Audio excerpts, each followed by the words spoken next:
Mulai.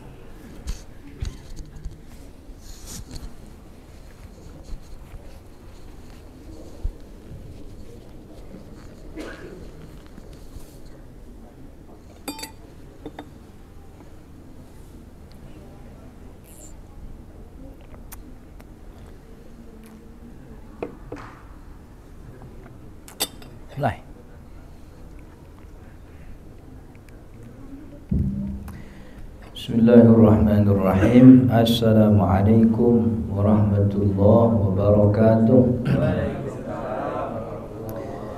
Alhamdulillahi rabbil alamin. Nahmaduhu wa nasta'inuhu wa nastaghfiruh.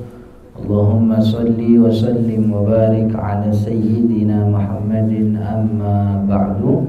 Hadirin jamaah, teman-teman yang dirahmati Allah, alhamdulillah, bersyukur kita kehadirat Allah dengan nikmatnya bisa berkumpul, bisa bersilaturahmi, sekaligus juga menunaikan kewajiban kita salat zuhur berjamaah, kemudian dilanjut dengan ta'lim. Mudah-mudahan kita berharap kepada Allah apa yang kita pelajari jadi ilmu yang bermanfaat, sekaligus jadi tambahan amal ibadah kita di akhirat. Amin ya rabbal alamin. Alhamdulillah hadirin, hari ini tanggal 20 berapa nih? 22 Mei-nya ini. 24 ya. 24 Dzulqa'dah. Jadi kira-kira lebaran haji kira-kira 2 minggu lagi ya. 2 minggu lagi kita lebaran haji. Insya Allah ini yang akan kita bahas, hal-hal terkait lebaran haji. Dari mulai kapan takbirannya, kemudian apa sunnahnya. Nah kan juga kebetulan lebaran haji tahun ini kalau dilihat di kalender pas sama hari Jumat kan ya.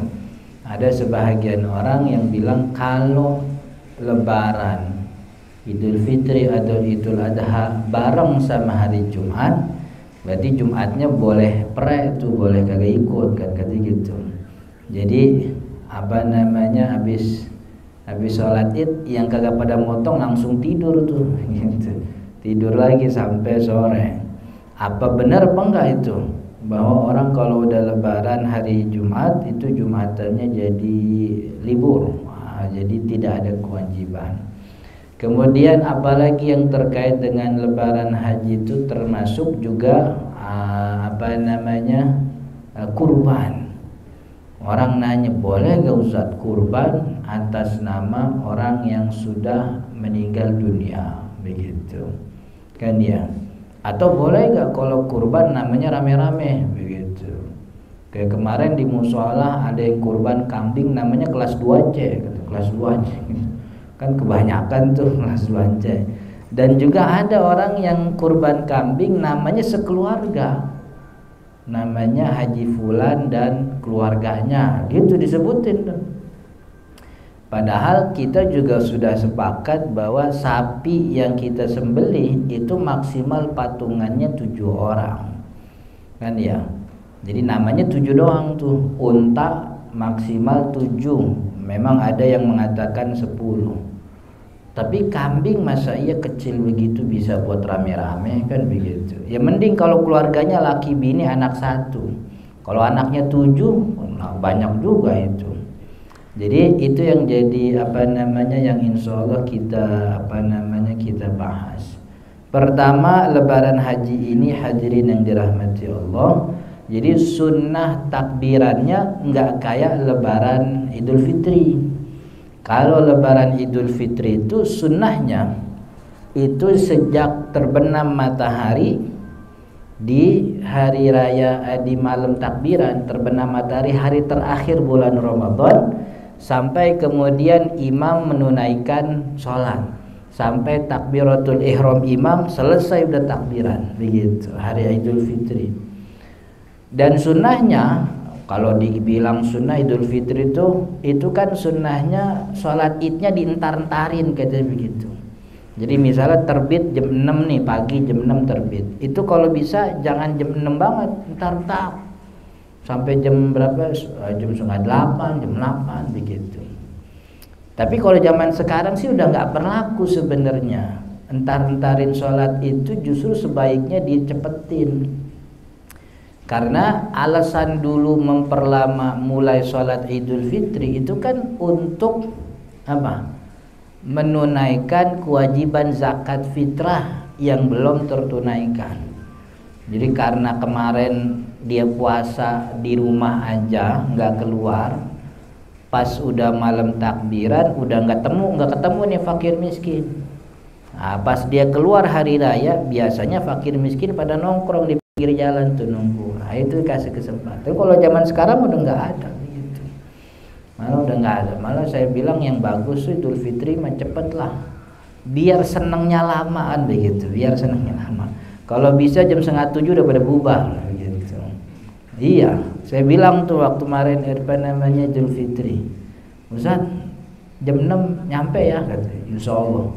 Aneh jam 6 nyampe, aneh maunya jam 6.15 aneh naik. Jam 6.30 kita bubar gitu. Biar cepat, sebab senang-senang Idul Fitri itu bagian dari ibadah. Orang nyangka nih kita cuma punya tradisi bagi-bagi angpau. Kalau orang dulu namanya persenan, orang sekarang nyebutnya THR. Itu kita nyangka tuh budaya doang tuh, padahal syariat Islam tuh juga nyuruh begitu. Jadi disuruh kalau Idul Fitri itu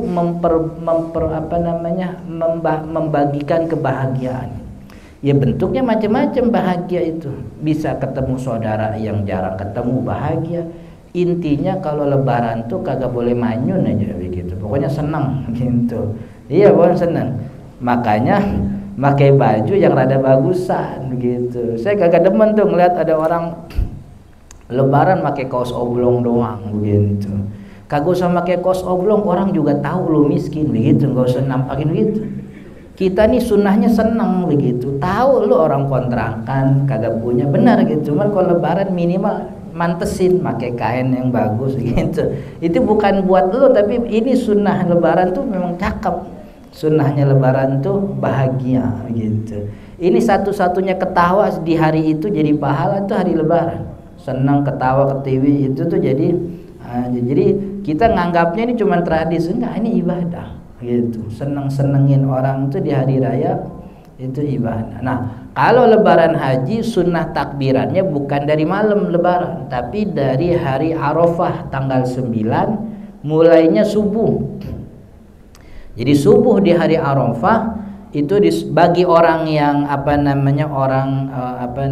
orang yang tidak melaksanakan ibadah haji, itu sunnah takbiran sejak selesai sholat subuh, baik dia sendiri atau berjamaah, itu mulai takbiran. Ba'da subuh takbiran, nanti zohor sholat takbiran setelah ba'da zohor. Ya asar begitu, dari mulai hari Arafah tanggal 9 sampai terus tanggal 10, 11, 12, 13 asar terakhir. Jadi asar hari 13 Zulhijjah, kalau kita hari sekarang kan Jumat nih tanggal 10, berarti dari mulai Kamis subuh, Kamis, Jumat, Sabtu, Minggu, Senin asar itu waktu terakhir takbiran. Dan disunahkan takbirannya setiap selesai sholat, baik itu berjamaah atau sendiri, sholat fardu begitu. Itu sunnahnya takbiran begitu. Nah, kemudian juga ketika hari raya disunnahkan untuk mempercepat Idul Adha, maksudnya sholatnya diburu-buruin dibanding Idul Fitri kan ya. Kalau Idul Fitri kan Nabi Muhammad makan dulu, ngasih zakat fitrah dulu, baru kemudian sholat begitu. Tapi kalau Idul Adha Nabi Muhammad nggak makan dulu. Nabi Muhammad langsung datang ke tempat sholat, selesai ketika sudah terbit matahari, lalu menunaikan sholat. Setelah itu beliau menyembelih. Jadi sunnahnya dipercepat, lebih cepat begitu.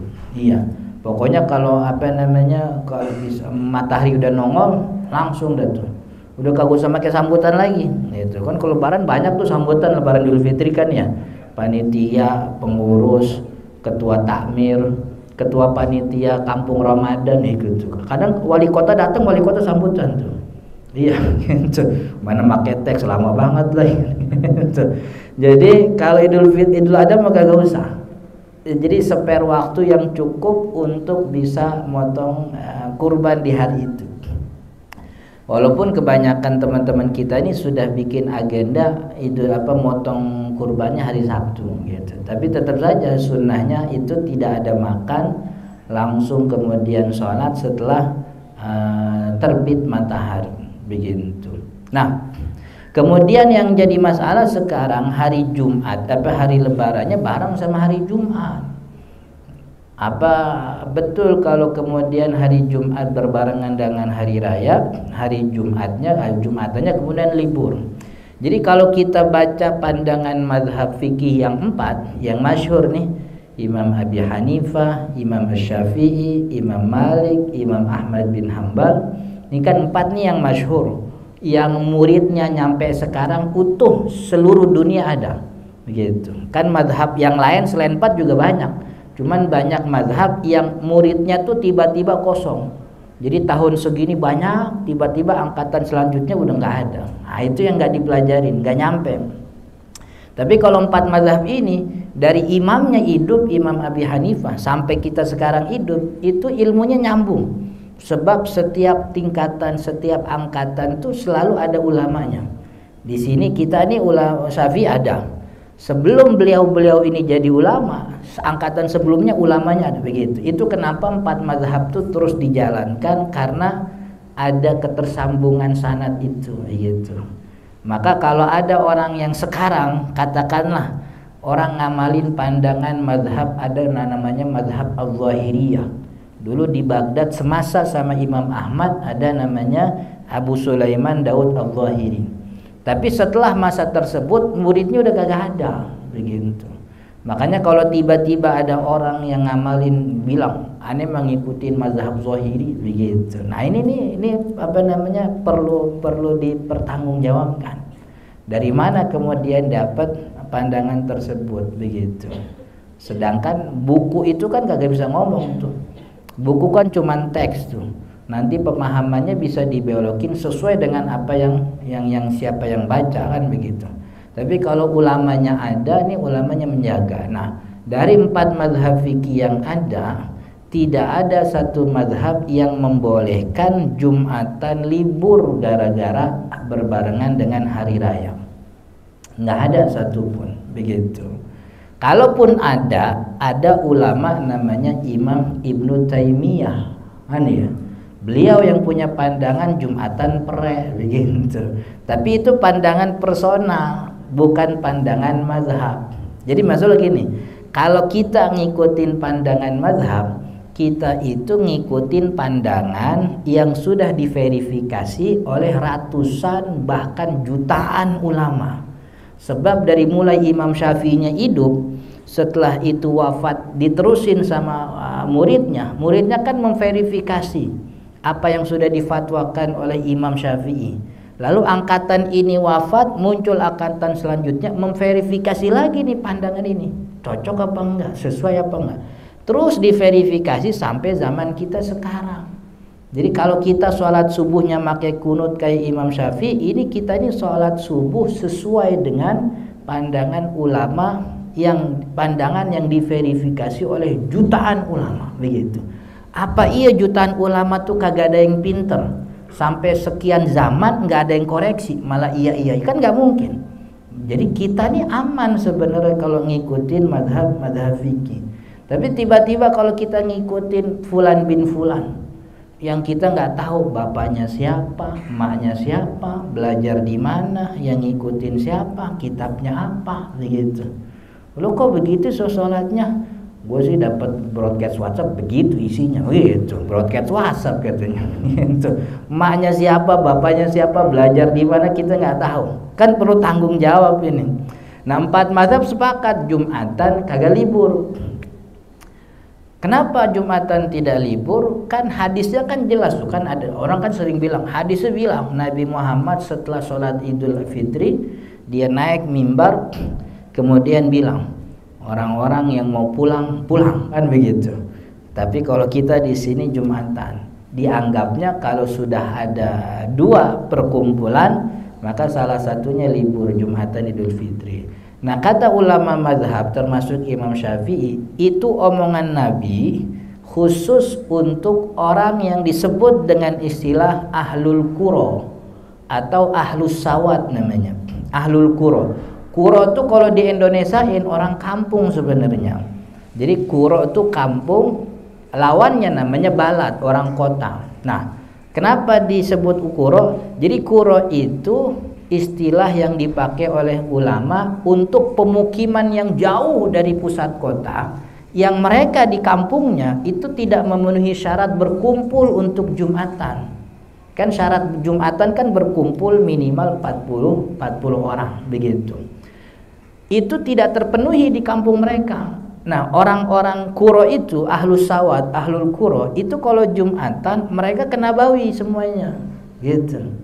Dan mereka datangnya tuh dari pagi, bahasa kita dari jam 9, datang berbondong-bondong. Kata Sayyidah Aisyah kan begitu, kalau datang hari Jumat, yantabun, mereka tuh berbondong-bondong datang ke Nabawi untuk Jumatan sejak pagi hari, karena rumahnya jauh. Nah, ketika datang hari raya berbarengan dengan Jumatan, kan mereka nggak bisa bikin hari raya di kampungnya, sebab bahasa kita tuh jarak rumahnya tuh penduduk 2 kilo ya, 2 kilo rumah, 2 kilo lagi ada rumah begitu. Mereka tuh orang pegunungan, jauh dari pusat kota. Untuk bisa melaksanakan sholat yang ramai-ramai kayak Jumatan, mereka harus ke kota. Dan memang zaman itu kan Nabawi itu jadi tempat satu-satunya Jumatan, nggak ada lagi Jumatan selain di Nabawi. Orang tuh punya sahabat Nabi itu Mu'adz bin Jabal tuh punya langgar, punya musola, orang sholat 5 waktu. Tapi kalau Jumatan datang ke Nabawi, sama harus ngumpul semuanya begitu. Nah, orang Badiah ini, orang Qura, itu kalau mereka datang kan habis sholat Id beres tuh urusan kan gitu. Kalau mereka pulang nanti suruh balik lagi, kan kesian gitu. Kalau nungguin di sini aja kan juga kesian juga, orang punya urusan gitu. Maka Nabi Muhammad bilang, yang mau pulang. Jadi bukan buat semuanya, tapi untuk ahlul qura atau ahlus sawat gitu. Fa in tarji'u farji'u, kalau mau pulang begitu, enggak usah sholat Jumat. Tapi Nabi Muhammad di ujungnya bilang, fa inna nahnu mujammi'un. Tapi kalau kita di sini mujammi'un, kita ini sholat Jumat begitu. Jadi Jumatan tidak pernah gugur karena berbarengan dengan itu. Salahnya kalau kita tuh loncat belajarnya langsung pakai hadis Nabi, akhirnya nggak kesaring itu bagaimana cara memahami hadis Nabi, langsung pakai hadis saja begitu. Ya kagak ada yang salah. Yang salah kan pakai hadis nggak pakai alat kan begitu. Akhirnya jadi susah. Kemarin kita dengar ada ustadz itu bilang fatwa, katanya makan daging ayam haram, katanya begitu. Apa alasannya? Sebab Nabi Muhammad SAW melarang untuk mengkonsumsi hewan yang punya cakar, katanya begitu. Benar apa enggak hadisnya itu? Hewan bercakar dilarang. Benar, ada hadisnya begitu. Ayam punya cakar apa enggak tuh? Jangan cakar, ceker dia punya kan begitu. Nah, itu kan salah satu kekeliruan yang fatal. Gara-gara belajarnya langsung lengkap itu. Belajar hadis, belajar ayat begitu, enggak pakai sistem yang tradisional dari mulai kitab fikih dulu dan seterusnya. Akhirnya setiap ketemu ayat, setiap ketemu hadis begitu dibilang, berarti selama ini kita salah ini sholat. Nah, itu dikira dia doang kali yang belajar hadis, orang disalah-salahin gitu. Itu kan ya. Jadi seluruh 4 mazhab fikih sepakat kan. Nah, bagi orang Badiah, cuman memang Imam Ahmad tuh punya istilahnya, Imam Ahmad bin Hambal tuh punya semacam dia varian sendiri. Maksudnya gini, kalau Jumatan katanya bagi orang-orang umum, masyarakat umum pada kebanyakan tuh boleh kagak Jumatan, tapi masjidnya nggak boleh libur begitu. Jadi Jumatan tidak boleh hilang syiarnya, walaupun masyarakat umum boleh nggak Jumatan. Artinya orang-orang di masjid, imamnya, pengurusnya, tetangga-tetangga masjid harus menunaikan sampai sekiranya Jumatan sah, minimal 40 orang. Jadi Imam Ahmad bilang syiar Jumat kagak boleh hilang, tapi masyarakat umum boleh nggak Jumatan. Itu pandangan sebagian mazhab Hambali begitu. Jadi imam masjidnya, kemudian pengurusnya, termasuk tetangga-tetangga masjid tidak boleh menghilangkan syiar Jumat. Mereka harus datang untuk syiar Jumatan didirikan begitu. Jadi pada intinya tidak ada yang melegalkan bahwa udah kagak usah Jumatan kagak apa-apa gitu. Kita kita motong, kita beresin nih hari ini. Nah, tetap harus ada Jumatannya begitu. Itu soal Jumat. Kemudian hadirin yang dirahmati Allah, soal lebaran haji itu juga tentang berkurban. Jadi apakah kemudian boleh kalau kita berkurban atas nama orang yang meninggal? Kalau berkurban atas nama orang yang meninggal, kalau mengikuti pandangannya mazhab Imam Syafi'i itu tidak sah. Jadi kalau sudah terlanjur ada orang yang kurban atas nama orang meninggal tuh jatuhnya jadi sedekah daging, bukan kurban. Kenapa enggak bisa Ustaz atas nama orang meninggal? Sebab begini, praktek menyembelih hewan tuh kita sembelih, kemudian dagingnya kita manfaatkan buat makan, buat macam-macam. Ini praktek yang bersatu di dalamnya ada kebiasaan, ada ibadah. Kebiasaan itu maksudnya praktek yang tidak punya nilai ibadah. Contohnya adalah orang-orang yang dagang sate kambing, sate ayam, sate sapi. Kan mereka melakukan juga tuh penyembelihan. Tapi mereka menyembelih bukan untuk ibadah. Bedanya apa nyembelih itu orang buat jualan sate sama orang yang nyembelih buat kurban? Kan prakteknya sama. Yang membedakan tuh adalah niat begitu. Jadi karena praktek ini mirip nih, yang ibadah begitu, yang kagak ibadah prakteknya juga sama. Gitu. Bahkan kalau ibadah, jenis ibadahnya banyak. Nyembelih itu jenis ibadahnya banyak. Pertama kurban nyembelih, akikah menyembelih juga. Haji tamattu nih, orang Indonesia yang lagi haji tamattu, ntar kan tanggal 10 itu wajib bayar dam. Pokoknya haji tamattu tuh ngelanggar kagak ngelanggar tanggal 10 wajib bayar dam. Yang keputusan Menteri Agama tahun ini bayar damnya di Indonesia kan ya. Motongnya di Indonesia, nggak lagi di Mina kan begitu. Kemudian apalagi yang sama-sama motong? Nusuk itu orang yang bayar dam melanggar selain haji tamattu. Jadi ada 3 jenis ibadah yang berbeda-beda hukumnya, tapi prakteknya sama-sama menyembelih hewan ternak. Maka untuk menentukan ketika orang menyembelih maunya kurban, maunya akikah, apa maunya haji tamattu, apa maunya nazar, yang membedakan tuh cuma satu, yaitu niatnya. Maka diperlukan adanya niat untuk ibadah ini, sebab ibadah ini mirip sama yang lain, mirip kebiasaan, mirip ibadah yang lain, butuh niat. Nah, orang yang sudah wafat tidak bisa melakukan itu, udah nggak bisa niat lagi kan begitu. Karena ada syarat niat itulah kata ulama Syafi'i, orang yang meninggal dunia itu tidak bisa diatasnamakan namanya untuk hewan kurban. Kalau tetap dilakukan jatuhnya sedekah, kecuali boleh atas nama orang meninggal kalau sebelum dia wafat dia pernah nazar atau dia pernah wasiat gitu. Dia nazar nih, ntar nih kalau anak gua lulus, kata begitu, gua nazar pokoknya tahun itu gua mau kurban misalnya begitu. Dan ternyata anaknya lulus, entahlah anaknya ikut ujian tertentu lulus. Ternyata kelulusannya tuh kan antara lulus sampai lebaran haji lumayan lama tuh, kira-kira ada 2, 3, 4 bulan. Antara itu dia meninggal dunia. Maka karena sudah bernazar, niatnya sudah pada nazarnya, keluarganya harus mengeluarkan dari harta warisan untuk beli hewan kurban atas nama orang meninggal. Itu hukumnya wajib-wajib karena nazar. Jadi boleh atas nama orang meninggal karena nazar atau karena wasiat. Wasiat itu modelnya, wasiat itu kan pemberian yang diikat waktunya setelah kematian, itu namanya wasiat.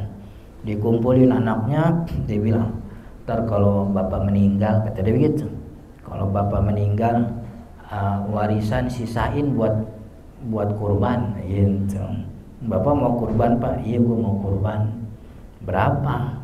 10 kambing, sapi gitu. Sapi 10 gitu. Udah wasiat itu.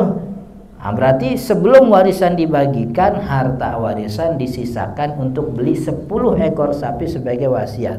Itu boleh, bukannya boleh malah wajib. Tapi hukumnya boleh kalau atas nama orang meninggal sebab ada wasiat.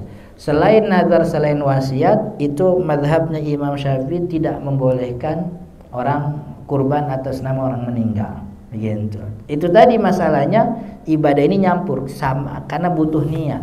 Sama kayak kita nongkrong nih, nongkrong di tempat sholat, itu kan juga ada jenis ibadahnya. Kan kita kerjain nih tiap hari, apalagi kalau masjid pinggir jalan.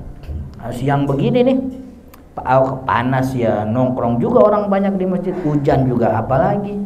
Sedangkan di dalam syariat tuh ada ibadah yang kerjaannya nongkrong doang di masjid. Apa namanya? Namanya i'tikaf.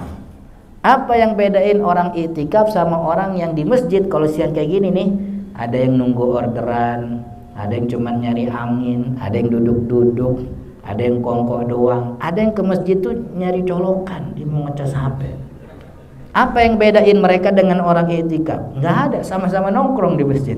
Yang bedain niatnya gitu. Ini ibadah butuh niat nih. Karena butuh niat maka orang meninggal udah kagak bisa, begitu alasannya. Nah, tapi selain mazhab Imam Syafi'i, mazhab yang lain nih, 3 mazhab yang lain justru bilang boleh atas nama orang meninggal. Kenapa bilangnya boleh? Karena kurban itu dorbun minas sodaqot, namanya begitu. Dorbun minas sodaqot tuh salah satu jenis sedekah. Jadi sedekah itu kan membelanjakan harta di jalan Allah. Itu sedekah tuh. Bentuknya macam-macam, nyumbang masjid, kegiatan muslim, nyumbang anak yatim, nyantunin janda yang tua begitu ya.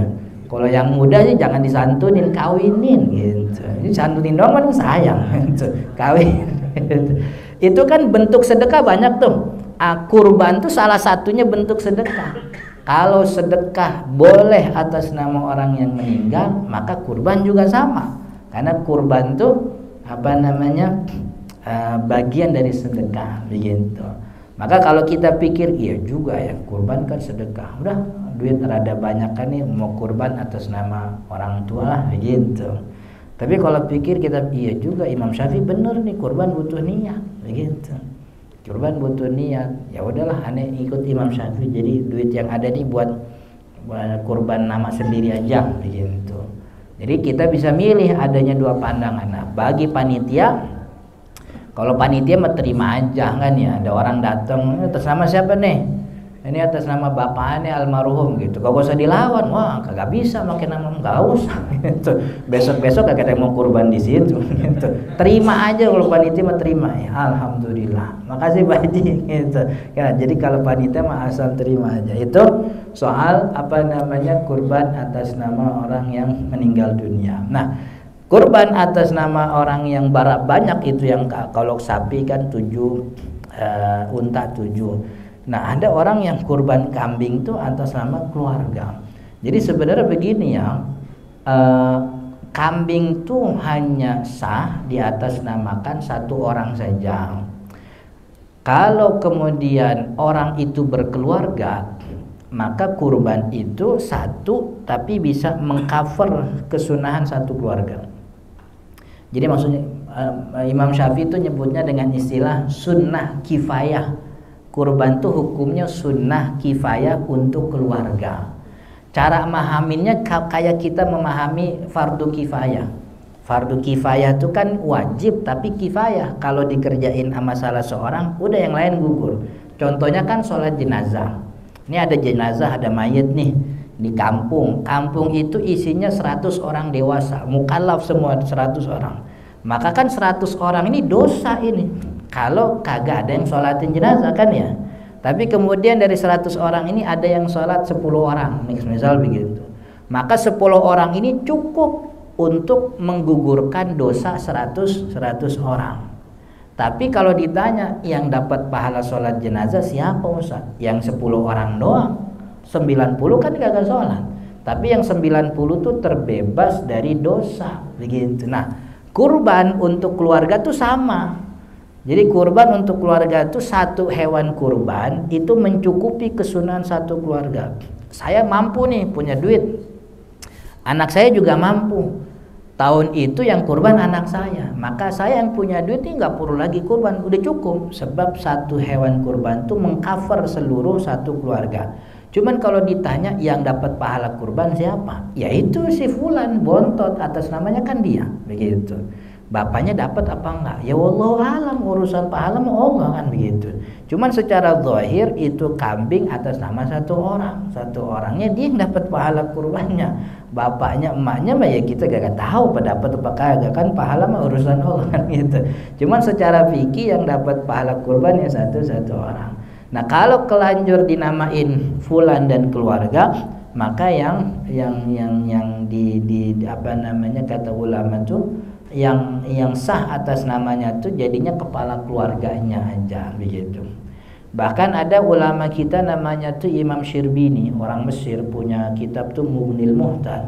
Dia bilang sunnah keluarga itu bukan cuman keluarga, bahkan orang kalau tinggal dalam satu rumah bareng dan dia bukan keluarga, tinggal dalam satu rumah, kayak orang di kos-kosan tuh tinggal dalam satu rumah bareng, bukan keluarga, atau kayak orang di mes, salah satunya kurban, maka kurban ini sudah cukup untuk menutupi kesunahan kurban satu rumah tersebut, begitu.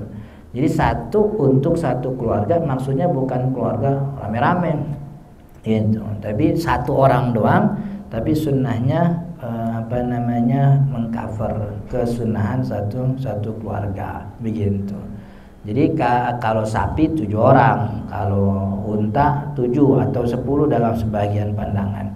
Kalau kambing hanya 1 orang. Nah, terakhir sebelum kita tutup tanya jawab tentang ini nih yang lebih banyak di ngomongin tuh soal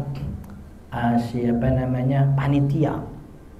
Memang rada repot nih panitia nih, sebab kita nggak punya contohnya tuh di zaman Nabi, kagak ada. Di kitab-kitab fikih juga kita kagak nemu ada panitia dibahas, begitu kan ya.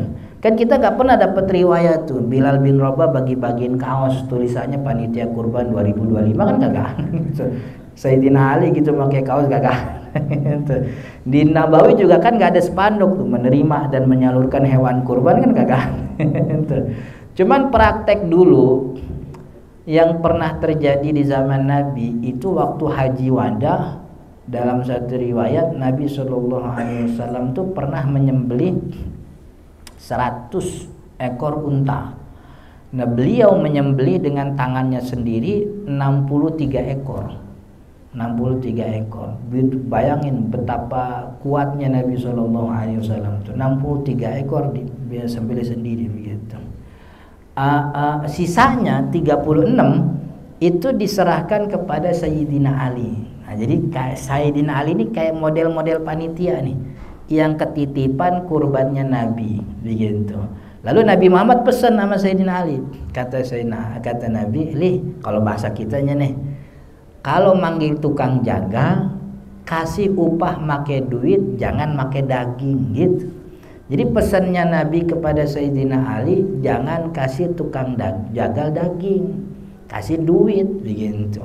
Maka dari situ kemudian ulama sepakat tukang jagal tuh yang motong, itu yang megangin kagak disebut tukang jagal tuh, megangin yang apalagi yang cuman hau-hau di pinggir doang, gitu kan ada tuh, gitu kan ya, gitu. Atau yang orang udah pada ngumpul dari tadi baru datang, nyampe tempat masjid musola, ngopi, kan ada tuh, gitu tuh. Di masyarakat kita begitu. Ini rapat nih, seminggu sebelum lebaran rapat. Yang hadir mah 15 orang. Toto pas hari H 70 orang pada minta kaos. Kaos panitia mana ini? Udah bawa pisau dari rumah, udah bawa pisau sendiri. Jadi tukang jagal. Kenapa tukang jagal nggak boleh dapat daging? Sebab ada larangan dari Nabi SAW untuk jual beli daging sembelihan. Jadi kalau hewan sudah disembelih, dagingnya tidak boleh diperjualbelikan. Nah, kalau dikasih tukang jagal itu terkesan bahwa daging itu jadi alat bayar. dagingnya jadi alat bayar, jasa potongnya tuh jasa. Jadi si tukang jagal tuh jual jasa dibayar pakai daging. Nah itu jadi kagak boleh, sebab kesannya jadi jual beli. Maka untuk menghindari kesan jual beli, bayar dulu pakai duit, kasih upahnya pakai duit. Setelah upahnya diterima, baru tuh tukang jagal boleh ngambil daging gitu. Apa aja dia mintanya, pala. Yang penting kesan jual belinya hilang. Kesan jual beli sudah dihilangkan dengan bayar uang itu begitu. Nah, apakah panitia ini bagian dari tukang jagal? Saya sih pandangannya enggak sama. Sebab kalau memang yang ngurusin itu termasuk kagak boleh, Nabi mestinya mesen juga sama Ali, panggil tukang jagal kalau mau, tapi jangan kasih daging, kasih duit. Ente juga kagak boleh ya, ente kan ngurusin. Kudunya begitu namanya itu. Tapi nggak ada begitu. Dan panitia di kita tuh rada susah. Saya punya orang tua. Itu biasa kalau nyembeli kurban tuh tidak di masjid, tidak di musola, tapi di rumah sendiri. Karena kan orang tua saya tuh punya ATM gedor, tuh kayak ATM gedor tuh, kontrakan begitu. Ya ATM-nya digedor. Nah kalau hari-hari raya begini, apalagi hari libur, itu orang tua saya bawa kambing, anak-anak kontrakan tuh udah tahu sendiri. Bantuin Pak Haji gitu datang. Mereka kan kagak disebut panitia tuh, cuman nolongin, bantuin, kira-kira boleh dapat apa kagak itu. Kan ya. Jadi panitia tuh yang mana sebenarnya? Kalau buat saya langsung kembali teks aja, teksnya nyebut yang kagak boleh itu adalah tukang jagal begitu. Maka selain tukang jagal tidak ada masalah. Cuman memang ada di antara kita tuh panitia yang rada sengke begitu. Jadi dia ngumpulin buat panitia banyak banget begitu.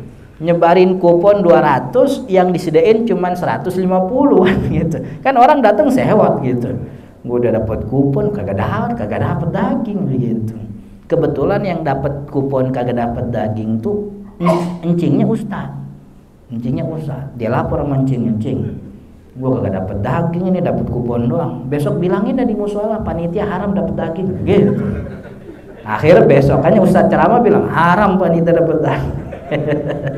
Mungkin gitu awalnya kali gitu. Tapi kalau buat saya memandangnya tidak ada. Jadi panitia itu masyarakat umum, sebab tidak ada transaksi yang sedang dikerjakan. Tapi kalau tukang janggal itu sedang memberikan memberikan jasa. Maka daripada itu, nah saya juga nyaranin kalau memang ini kan ada orang yang ini kan mereka jasa usaha panitia tuh jasa ini dan sebagainya. Udah, kalau memang panitia dianggap memberikan jasa lalu dianggapnya jual beli jasa dengan daging, berarti pekurban yang mau nitip ke masjid minta duitnya aja, bayar. Jadi panitia diupah. Misalnya panitia menetapkan kalau kambing ini operasionalnya 100.000 misalnya. Kalau sapi operasionalnya 200.000.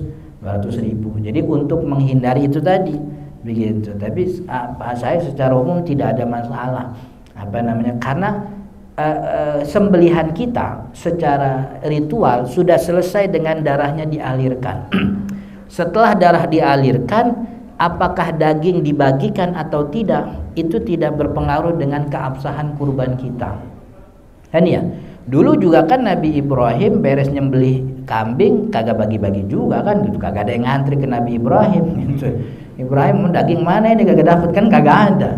Jadi ritualnya selesai ketika mengalirkan darah. Distribusi daging itu bukan ritual ibadah, dia ibadah sosial memang, tapi tidak ada ritual yang baku.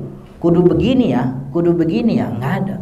Cuman kan ulama ngasih sarannya nih kalau kurban, si pekurban ngambil segini aja, 1 kepel lukoman 3 suap atau 1 kepel, bukan buat kenyang tapi buat ngambil berkah kurbannya aja.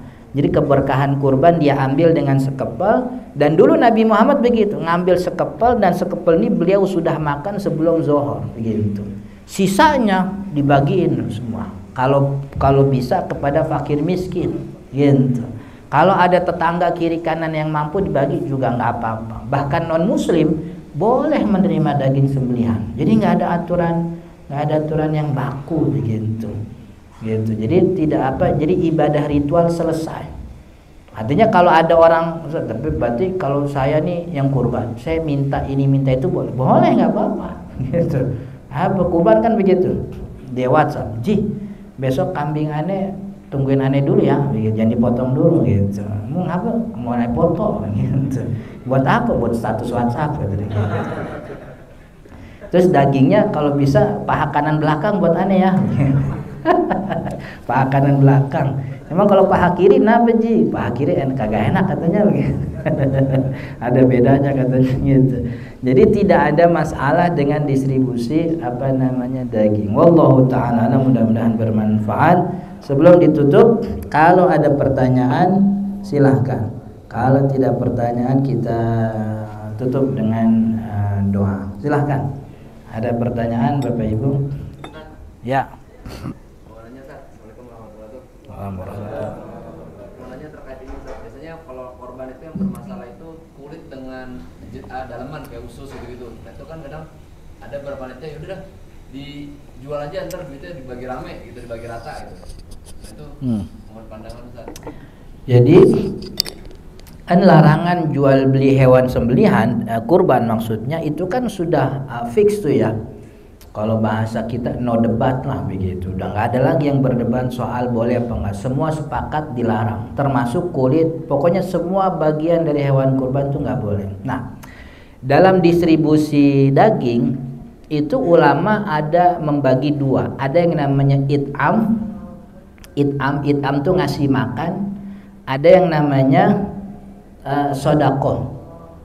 It'am itu diberikan kepada orang mampu. Jadi kalau daging itu nyampe kepada orang mampu, itu namanya it'am, ngasih makan. Kalau ngasih makan berarti itu kudu makan, nggak boleh dilakukan apapun.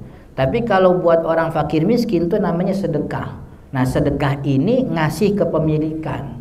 Maka kata ulama larangan jual beli hewan daging sembelihan kurban itu dibolehkan kalau dilakukan oleh fakir miskin. Jadi fakir miskin yang menerima daging kurban tuh bagi dia sedekah, dan sedekah tuh ngasih milik. Karena ngasih milik maka ini boleh diperjualbelikan. Maka kalau kulit, usus dan sebagainya mau dijual nggak ada masalah, jual aja. Lalu hasilnya tuh disedekahkan kepada orang miskin, orang fakir. Jadi salah habis dijual kalau duitnya dipakai buat musola, buat panitia gitu. Kecuali panitianya miskin semua boleh tuh. Iya. Jadi kan yang nggak boleh dijual kecuali orang yang mendapat sedekah. Yang dapat sedekah tuh saya fakir miskin. Jadi fakir miskin boleh. Saya punya teman gitu. Jadi dia panitia tuh. Dia minjem data yang waktu zakat fitrah dulu. Jadi minjem data yang zakat ini fakir miskin. Maka jadi kira-kira kan kita punya sapi ada 5, kambingnya ada sekian. Nih kalau kulitnya utuh dapat harga sekian. Kalau kulitnya kurang utuh dapat sekian. Nanti dari estimasi harga tuh kita selipin duit kepada si fakir miskin. Jadi daging kurbannya sekalian ada duit hasil jualan jualan kulit itu begitu. Jadi kalau buat fakir miskin tidak ada masalah begitu. Oke? Dan kalau dimanfaatkan boleh. Jadi kulit nih nggak dijual tapi dimanfaatin jadi beduk, jadi apa lagi? Jadi keset, bisa apa enggak jadi keset? Jadi kiki. Pokoknya dimanfaatin boleh, asal jangan dijual kalau buat orang yang mampu begitu. Oke? Ada lagi? Ustaz, tambah lagi boleh? Apa itu? Terkait pemotongan Ustaz. Kadang kan pada praktek kan dipotong nih. Potongan bisa diangkat kan hasilnya nggak boleh masuk lagi Ustaz. Cuman kadang pada saat karena banyak kan udah dilepas belum mati biar cepet putusin kepalanya. Oh iya. Enggak, itu juga anggapan yang keliru. Kalau pisau kagak boleh ngangkat tuh salah. Jadi nggak ada masalah pisau ngangkat 2 kali 3 kali begitu. Yang tidak boleh itu si hewan tuh mati karena kehabisan darah begitu. Pokoknya mati kehabisan darah. Adapun pekurban tuh bawah naik lagi, bawah naik, nggak ada masalah begitu. Agak ngangkat dikit terusin lagi, nggak ada masalah. Jadi intinya tuh kan tiga urat dari 4 yang ada tuh kan putus. 3 urat itu mutusinnya ya begitu, mau diseset naik bawah turun atas nggak ada masalah. Yang penting jangan dibiarkan lama sampai kemudian kagak mati-mati Ji, potong lagi. Nah itu yang kagak boleh gitu. Kan kalau emang dia ngejelikuk ya emang sisa-sisa ruhnya kan masih ada. Tapi yang penting 3 itu sudah putus. Nah, kalau dipotong sampai habis begitu, itu sebenarnya dalam fikih itu bukan sesuatu yang dianjurkan, tapi boleh, cuman makruh hukumnya. Karena itu menghilangkan rahmat dalam pemotongan.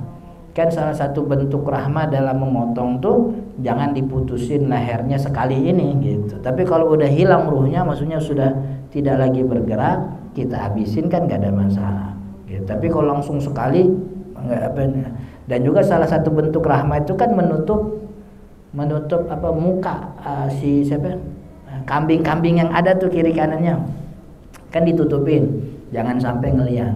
Tapi soal motong begitu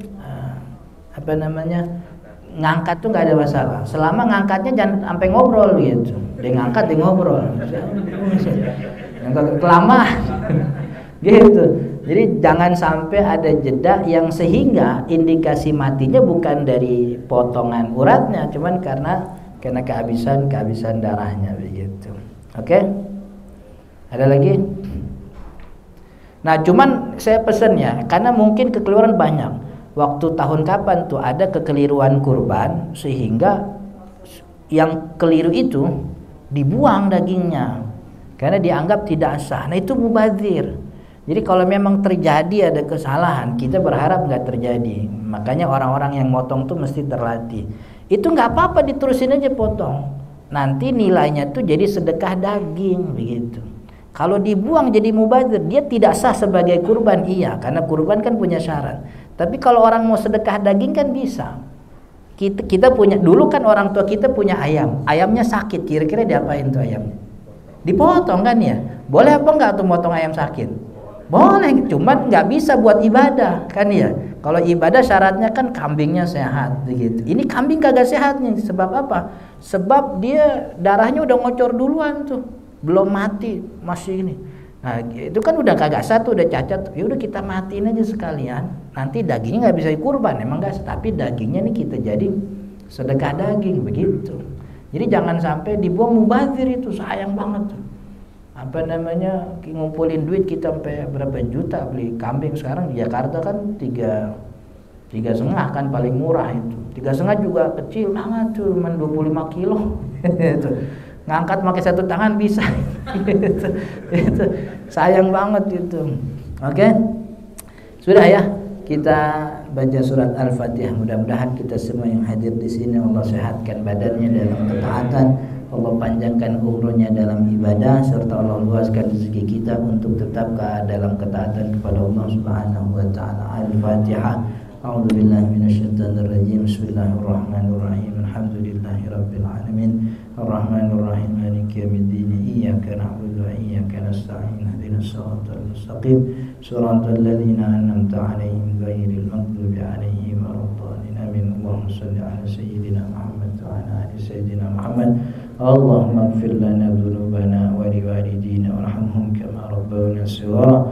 Allahumma anfa'na bima 'allamtana wa 'allimna ma yanfa'una warzuqna 'ilman nafi'an warzuqna fahman sahihan fid din ya rabbal alamin.